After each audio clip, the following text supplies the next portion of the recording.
کله چې مسلمان دا و چې یا الله ته پاکي نو د دې معنا دا ده چې زه ته چې پاکي یعنی ما سره چې معامله کې د عدل و انصاف ده زه تا نه ګیله او شکایت نه لرم که مریضه مېمه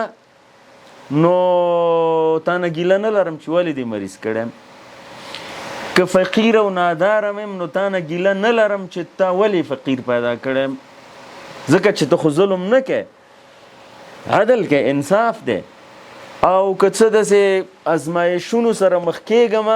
نو ته پاکې یا الله ته پاکې د دې معنی څه ده تاسې پوهېږئ یعنی معنا دا ده چې یا الله زه د ازمایش په هر حالت کې د تا نه شکایت او ګیله نه لرم شکایت او ګیله څوک چا نه لري ما او تا چې چا نه ګیله او شکایت لرو چې په دې پوه شو چې چا را سره ناروا کړې ده انسانان ناروا کوي که نه بې عدالتي کوي ښه ته چې د یو ذات په اړه دا عقیده لري او په ژبه وایې چې ته پاکې د ظلم نه پاکې نو معنا دا چې دا د ازمایش کې اچولی یم خامخا دې کې څه حکمت دی